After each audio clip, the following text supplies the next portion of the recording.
deep dive into the politics of the COVID-19 pandemic with famed pollster Frank Luntz.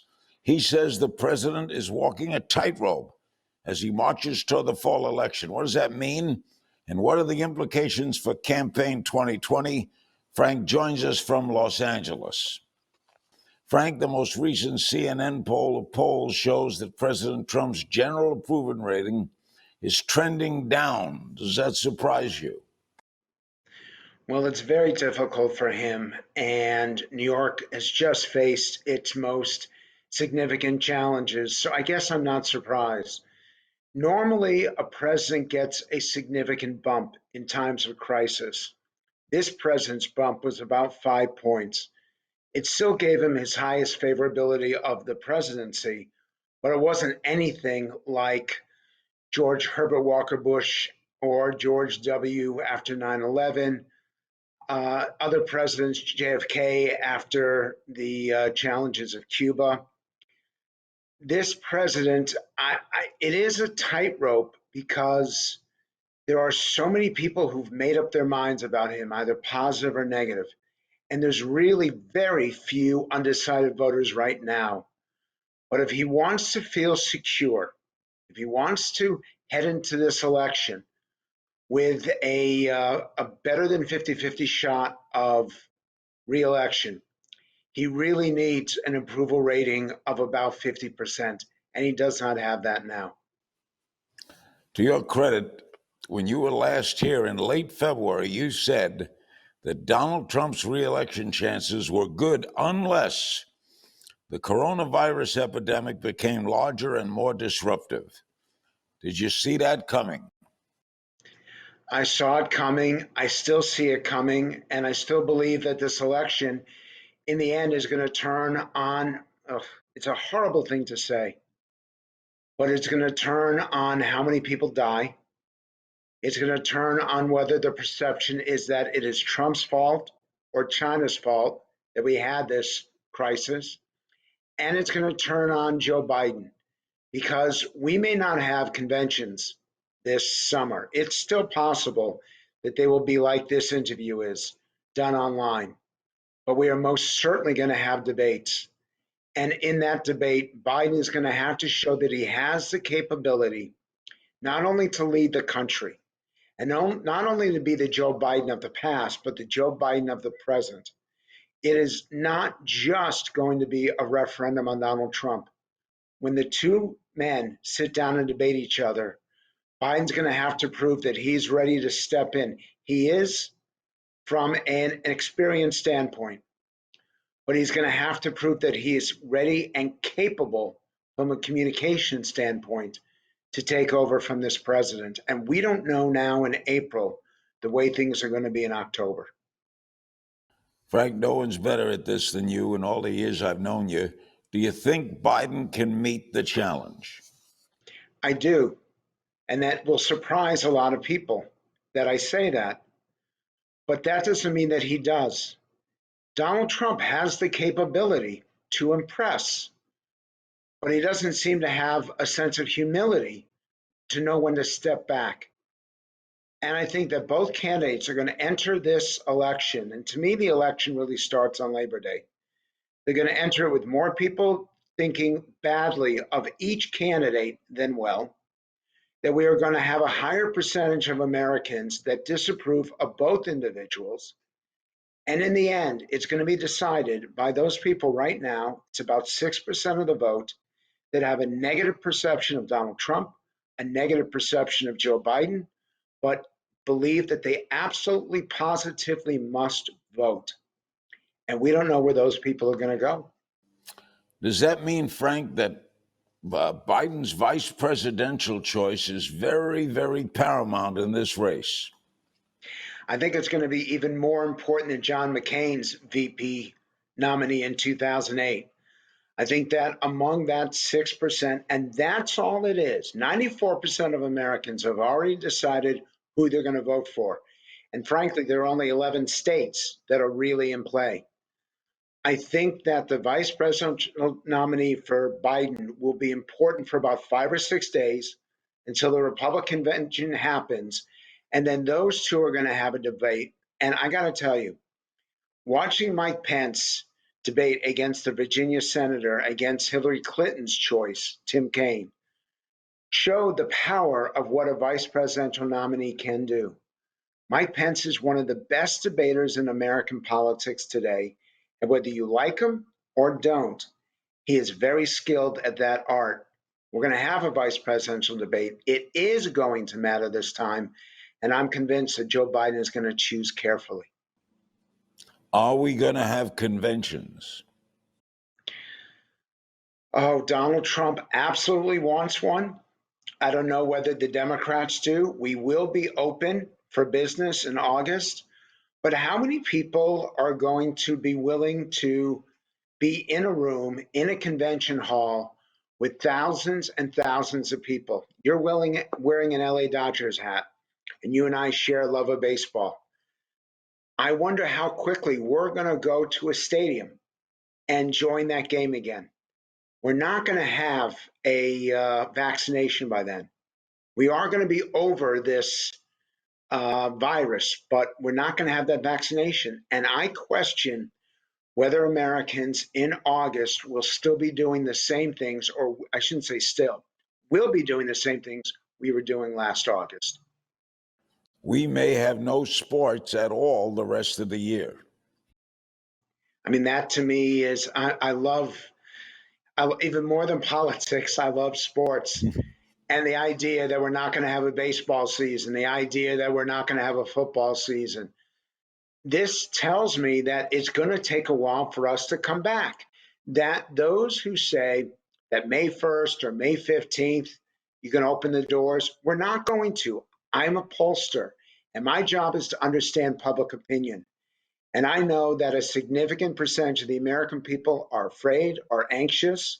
It's not that they oppose Donald Trump. It's not that they want the economy to get started slowly.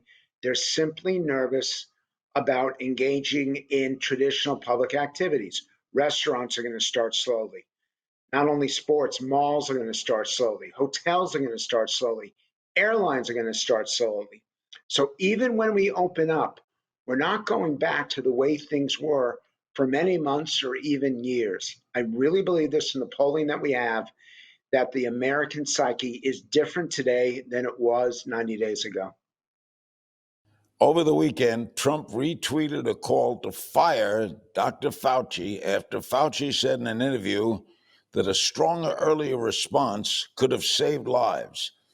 Everyone seems to agree with that. We abolished the pandemic machine that we had going in November. Why is Fauci being held to blame for this?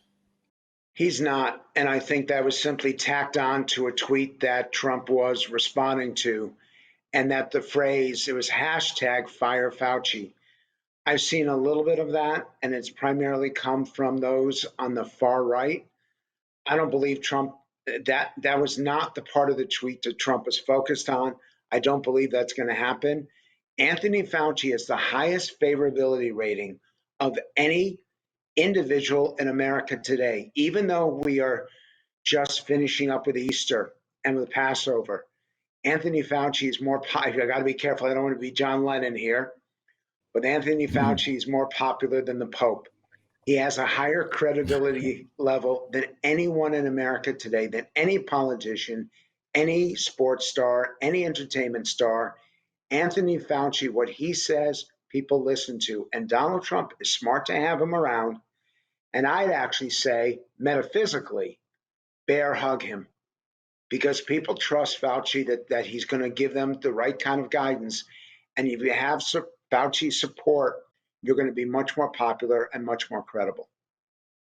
On the other hand, Donald Trump, isn't he a little bit jealous of that?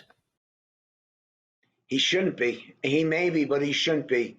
That the role of a leader is to surround yourself with people who are even better than you are, who are more expert in your profession.